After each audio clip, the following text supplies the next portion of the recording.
गुरु प्यारी साध संगत जी, स्वागत है आपका हमारे चैनल गुरु नानक साखी में। आज की इस वीडियो में हम जानेंगे झूठ बोलना कितना बड़ा पाप बन जाता है अगर उसको रोका ना जाए तो। यह एक काल्पनिक कहानी है जो झूठ बोलने के परिणामों के बारे में एक नैतिकता बताती है। कहानी दर्शाती है कि कैसे झूठ, चाहे छोटा ही क्यों ना हो, बड़े परिणामों में बदल सकता है, जिसका असर सिर्फ झूठ बोलने वाले पर ही नहीं बल्कि उसके आसपास के सभी लोगों पर पड़ता है। तो चलिए ज्यादा देर ना करते हुए आज की वीडियो शुरू करते हैं। एक गांव में रोहन नाम का एक लड़का रहता था। वह किसी भी दूसरे बच्चे की तरह ही था, जिज्ञासु, साहसी और दुनिया को जानने के लिए उत्सुक। लेकिन रोहन में एक कमी थी, वह एक बाध्यकारी झूठा था। उसके झूठ की शुरुआत छोटी छोटी बातों से होती थी। अगर वह अपना होमवर्क पूरा नहीं करता था तो वह अपने शिक्षक से कहता था कि उसका कुत्ता उसे खा गया है। अगर उसे घर आने में देर हो जाती थी तो वह अपनी मां से कहता था कि नदी में बाढ़ आ गई है, जिससे उसे लंबा रास्ता तय करना पड़ता है। वह झूठ इसलिए नहीं बोलता था क्योंकि वह किसी को चोट पहुंचाना चाहता था, बल्कि इसलिए बोलता था क्योंकि ऐसा करना आसान था और इससे उसे परेशानी से बचने में मदद मिलती थी। शुरू में उसके झूठ काम कर गए। उसके शिक्षक ने उस पर विश्वास किया, उसकी मां ने उससे बहुत प्यार किया और उसके दोस्तों को अक्सर उसकी झूठी कहानियां मजेदार लगती थीं। लेकिन धीरे धीरे रोहन के झूठ ने उसके आसपास के भरोसे के ताने बाने को तोड़ना शुरू कर दिया। एक दिन गांव के बुजुर्ग, जिन्हें सत्य संग्रहकर्ता के नाम से जाना जाता है, रोहन के स्कूल में आए। बुजुर्ग एक रहस्यमयी व्यक्ति थे जिन्हें सार्वजनिक रूप से बहुत कम देखा जाता था, लेकिन वे अपनी बुद्धिमत्ता और निष्पक्ष निर्णय के लिए जाने जाते थे। उनके पास एक अनोखी प्रतिभा थी। वे लोगों के दिलों में छिपे झूठ के भार को देख सकती थीं। सत्य संग्रहकर्ता गांव में धीरे धीरे चल रही थी। उसकी लंबी छड़ी पत्थर के रास्तों पर टैप कर रही थी। उसकी आंखें उसके हुड के नीचे तीखी और चुभने वाली थीं। जब वह रोहन के घर से गुजरी तो वह रुक गई। उसे कुछ भारीपन का एहसास हुआ, एक बोझ जो किसी बच्चे का नहीं था लेकिन किसी तरह उससे बंधा हुआ था। उत्सुकतावश उसने आगे की जांच करने का फैसला किया। उस शाम रोहन अपने दोस्त अर्जुन के साथ नदी के किनारे बैठा था। वे पत्थर उछाल रहे थे। तभी रोहन ने अचानक अर्जुन को नदी में रहने वाली एक विशाल मछली के बारे में बताना शुरू किया। उसने दावा किया कि यह एक नाव जितनी बड़ी थी और इसके तराजू सोने के बने थे। उसने यह भी कहा कि उसने इसे उसी सुबह देखा था। अर्जुन चौड़ी आंखों से नदी को घूरता रहा, लेकिन उसे कुछ नहीं दिखा। वह अपने दोस्त पर विश्वास करना चाहता था, लेकिन रोहन की आवाज में कुछ ऐसा था जो उसे ठीक नहीं लगा। इससे पहले कि अर्जुन कुछ और पूछ पाता, सत्य संग्रहकर्ता उनके पीछे प्रकट हो गया। क्या तुमने सुनहरी मछली देखी है? उसने पूछा। उसकी आवाज गहरी और गूंजती हुई थी। रोहन स्तब्ध रह गया। उसे उम्मीद नहीं थी कि कोई उसका झूठ सुन लेगा। हाँ, वह वहीं थी। उसने नदी की ओर इशारा करते हुए कहा। मैंने उसे बड़ी चट्टानों के पास तैरते हुए देखा। सत्य संग्रहकर्ता मुस्कुराया, लेकिन यह एक दयालु मुस्कान नहीं थी। झूठ पत्थर की तरह होते हैं, उसने धीरे से कहा। पहले छोटे होते हैं, लेकिन जितना अधिक आप उन्हें उठाते हैं वे भारी होते जाते हैं। रोहन का दिल धड़क उठा। मैं झूठ नहीं बोल रहा था, उसने विरोध किया। उसकी आवाज ऊंची हो गई। सत्य संग्रहकर्ता ने कुछ नहीं कहा, लेकिन उसने अपना हाथ आगे बढ़ाया। मेरे साथ आओ रोहन। अनिच्छा से रोहन उसके पीछे चला गया। अर्जुन को पीछे छोड़ दिया। वे गांव से होते हुए, खेतों से होते हुए और बाहरी इलाके में बुजुर्ग की झोपड़ी की ओर चले गए। जैसे जैसे वे चलते गए, रोहन को एक अजीब सी अनुभूति हुई। उसकी छाती में जकड़न महसूस हुई, जैसे कोई भारी चीज उस पर दबाव डाल रही हो। झोपड़ी के अंदर सत्य संग्राहक ने एक छोटी सी आग जलाई और रोहन को बैठने का इशारा किया। क्या तुम जानते हो कि मैं तुम्हें यहां क्यों लाया हूं? उसने पूछा।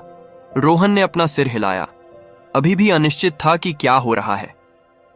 तुम झूठ बोल रहे हो, बुजुर्ग ने कहा। काफी समय से। रोहन अपनी सीट पर बेचैन हो गया। मेरा किसी को चोट पहुंचाने का इरादा नहीं था, उसने बुदबुदाया। बस कभी कभी सच बोलने से झूठ बोलना आसान होता है। सत्य संग्राहक ने सिर हिलाया। झूठ की यही प्रकृति है। वे उस समय आसान होते हैं, लेकिन उनकी एक कीमत होती है। और अब तुम जानोगे कि वह कीमत क्या है। उसने आग पर अपना हाथ लहराया और अचानक लपटें नारंगी से गहरे नीले रंग में बदल गईं। लपटों में रोहन को अपने झूठ की छवियां दिखाई दीं। उसने अपनी शिक्षिका को देखा, जो निराश थी जब उसे पता चला कि उसने अपना होमवर्क नहीं किया है। उसने अपनी मां को देखा, जो उसके देर से आने के बारे में झूठ बोलने पर चिंतित थी। उसने अपने दोस्तों को देखा, जो उस पर संदेह करने लगे थे। उन्हें यकीन नहीं था कि वे अब उसकी कही बातों पर भरोसा कर सकते हैं या नहीं। हर छवि के साथ रोहन की छाती पर वजन भारी होता गया। उसने खड़े होने की कोशिश की, लेकिन उसके पैर कमजोर महसूस हुए। झूठ छोटे लग सकते हैं, सत्य संग्रहकर्ता ने कहा, लेकिन वे लहरें पैदा करते हैं, ठीक वैसे ही जैसे पानी में पत्थर, और वे लहरें बढ़ती हैं जो आपके आसपास की हर चीज को प्रभावित करती हैं। रोहन की आंखों में आंसू आ गए। मेरा मतलब यह नहीं था। इससे कोई फर्क नहीं पड़ता कि तुम्हारा क्या मतलब था, उसने बीच में टोका। जो मायने रखता है वह यह है कि तुमने क्या किया है, और अब तुम्हें इसके परिणामों का सामना करना होगा। अपनी कलाई को झटकते हुए सत्य संग्रहकर्ता ने छाया से एक पत्थर की पट्टिका बुलाई। यह रोहन के सामने हवा में तैरती हुई मंद मंद चमक रही थी। यह झूठ की किताब है, उसने कहा। इसमें इस गांव में बोले गए हर झूठ को दर्ज किया गया है, और अब यह समय है कि आप अपना भी जोड़ें। रोहन ने टैबलेट को घूरते हुए कहा। उसका दिल धड़क रहा था, लेकिन मैं ऐसा नहीं करना चाहता। यह कोई विकल्प नहीं है, सत्य संग्रहकर्ता ने कहा। हर झूठ को दर्ज किया जाना चाहिए, और हर झूठ बोलने वाले को उसकी सजा मिलनी चाहिए। टैबलेट की चमक और भी बढ़ गई, और रोहन को अपने सीने में एक अजीब सी खिंचाव महसूस हुई। ऐसा लग रहा था जैसे उसने जो झूठ बोला था वह एक एक करके उसके अंदर से बाहर निकल रहा था और पत्थर पर उकेरा जा रहा था। सबसे पहले कुत्ते द्वारा उसका होमवर्क खा जाने का झूठ सामने आया। उसके बाद नदी में बाढ़ आने का झूठ, फिर सुनहरी मछली का झूठ, अनगिनत अन्य झूठ जो उसने अपने दोस्तों, अपने परिवार और यहां तक कि खुद से भी कहे थे। टैबलेट पर दिखाई देने वाले प्रत्येक झूठ के साथ रोहन को लगा कि उसके सीने पर से भार हट गया है, लेकिन इसकी जगह अपराध बोध की एक गहरी भारी भावना ने ले ली है। जब आखिरी झूठ रिकॉर्ड हो गया तो सत्य संग्रहकर्ता ने आह भरी। अब, उसने कहा, तुम्हें प्रायश्चित करना चाहिए। रोहन ने उसकी ओर देखा। उसकी आंखें डर से चौड़ी हो गई थीं। मुझे क्या करना है? तुम्हारे झूठ का भार तुम्हारा पीछा करेगा, उसने कहा। तुमने जो भी झूठ बोला है उसके लिए तुम्हें अब सच बोलना होगा। जब तुम तराजू को संतुलित कर लोगे, झूठ के लिए सच, तभी तुम मुक्त होगे। रोहन का दिल बैठ गया। वह अपने द्वारा बोले गए सभी झूठों की भरपाई कैसे कर सकता था? सत्य संग्रहकर्ता ने उसके चेहरे पर निराशा देखी और नरम पड़ गई। यह असंभव नहीं है, उसने कहा, लेकिन यह आसान नहीं होगा। आपको अपना खोया हुआ विश्वास वापस पाना होगा, और आपको यह सीखना होगा कि सच्चाई भले ही कठिन हो, हमेशा बताने लायक होती है। यह कहते हुए उसने अपना हाथ हिलाया और टैबलेट गायब हो गई। रोहन ने महसूस किया कि उसकी छाती पर से भार पूरी तरह से हट गया, लेकिन अपराध बोध की भावना बनी रही। अब जाओ, सत्य संग्रहकर्ता ने कहा, और याद रखो, सच्चाई हमेशा तुम्हें ढूंढ ही लाएगी, चाहे तुम उसे कितनी भी गहराई में क्यों न दबाओ। अगली सुबह रोहन अलग महसूस करते हुए उठा। गांव पहले से ज्यादा शांत, ज्यादा गंभीर लग रहा था। वह अभी भी अपने दिल में अपने झूठ का भार महसूस कर सकता था, हालांकि अब वे उस पर उतना भारी नहीं थे।